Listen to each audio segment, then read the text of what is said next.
दोस्तों, पश्चिम दिशा में जहां मिसाइल लोगों को तबाह कर रही है, वहीं पूरब दिशा में प्रकृति मानव की खेती को नष्ट कर रही है। मार्च महीने में मानसून जैसा दृश्य देखने को मिल रहा है।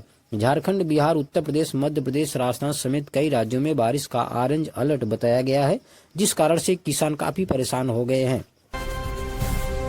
ज्यादा मुस्लिम भाइयों को मुबारकबाद देने ऐशबाग पहुंच गए हैं। ईद की खुशियों में घुली हुई सियासत अच्छी तरह से नजर आई। 2027 का खेल दिखाई दिया। एंटनी देव कुमार को मिला प्रमोशन, डीजी रैंक के अधिकारी बने। 1994 बैच के आईपीएस हैं। गृह विभाग ने शुक्रवार को आदेश जारी किया। मुख्यमंत्री योगी आदित्यनाथ ने ग्लोबल वार्मिंग व ग्लोबल कूलिंग दोनों समस्याओं को मानवता के लिए चेतावनी बताया। उन्होंने कहा कि वन और पर्यावरण जीवन का आधार है, इसमें संतुलन बनाना आवश्यक है। यूपी में श्रमिकों की बेटियों के विवाह के लिए सरकार ने की बड़ी पहल, अब मिलेंगे 85,000 रुपए। उत्तर प्रदेश में अवध विश्वविद्यालय नए सत्र से एआई में बीटेक की पढ़ाई शुरू करने की तैयारी में है। यह पहल युवाओं के लिए एक बड़ा अवसर है। भारतीय खाद्य सुरक्षा एवं मानव प्राधिकरण FSSAI ठेलों पर खाद्य सामग्री बेचने वालों को बड़ी राहत दी है। राजस्थान सहित देश के स्ट्रीट वेंडर्स को सालाना अनुज्ञा पत्र से मुक्त कर दिया गया है। अर्थात अब 2014 से पहले के रजिस्टर्ड स्ट्रीट वेंडर को फिर रजिस्ट्रेशन नहीं कराना पड़ेगा और 2014 के बाद के स्ट्रीट वेंडर को भी केवल एक बार रजिस्ट्रेशन करवा सकते हैं। इसी तरह किराना और खाद्य सामग्री बेचने वाले दुकानदार और फैक्ट्री संचालकों को टर्नओवर की सीमा 12 लाख से 20 करोड़ से बढ़ाकर 1.5 करोड़ से 50 करोड़ कर दिया। ईद के मौके पर जामा मस्जिद में नमाज अदा की गई। दिल्ली में हाईटेक व कड़ी सुरक्षा के बीच ईद का त्यौहार बड़ी धूमधाम से मनाया गया। दिल्ली एनसीआर में बादल छाया रहा, कोहरे के साथ बारिश भी पड़ी। राजधानी में 14 डिग्री सेंटीग्रेड तापमान दर्ज किया गया। आज भी दिल्ली में आंशिक बादल छाए रहने का अनुमान है। 24 मार्च को दिल्ली बजट आने वाला है। इसके पहले शुक्रवार को ही मुख्यमंत्री रेखा गुप्ता ने किन्नर समुदाय से उनकी समस्याएं सुनी और सुझाव लिए। रोजगार, स्वास्थ्य, आवास, बुनियादी सुविधाओं पर बातचीत हुई।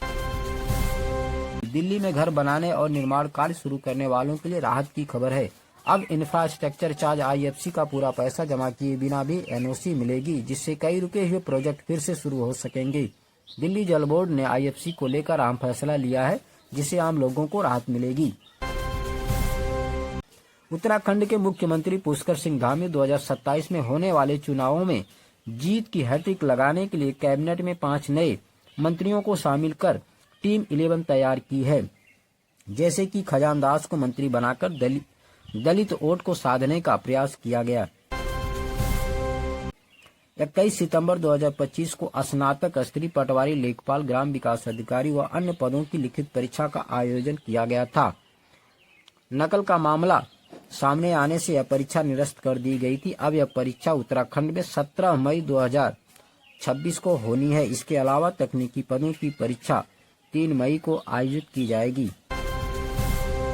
उड़ीसा सरकार राज्य के कॉलेजों और विश्वविद्यालयों में छात्र संघ चुनाव फिर से शुरू करने पर सकारात्मक विचार कर रही है। उच्च शिक्षा मंत्री सूर्यवंशी सूरज ने यह जानकारी दी। उड़ीसा सरकार ने आवंटित भूमि का उपयोग नहीं करने तथा उसके दुरुपयोग के मामले में 914 गैर संचालित औद्योगिक इकाइयों के खिलाफ बड़ी कार्रवाई शुरू कर दी है। उद्योग मंत्री संपत स्वाई ने विधानसभा में इसकी जानकारी दी।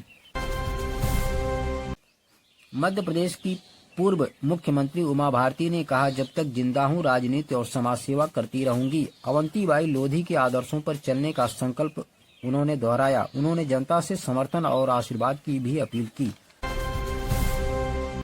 मध्य प्रदेश में राज्यसभा की 3 सीटों पर होने वाले चुनाव में अब भारत आदिवासी पार्टी BAP ने भी अपना उम्मीदवार उतारने का ऐलान कर दिया है। विधायक कमलेश्वर डोडियार ने आदिवासी मुद्दों को संसद तक पहुंचाने की अपील की है।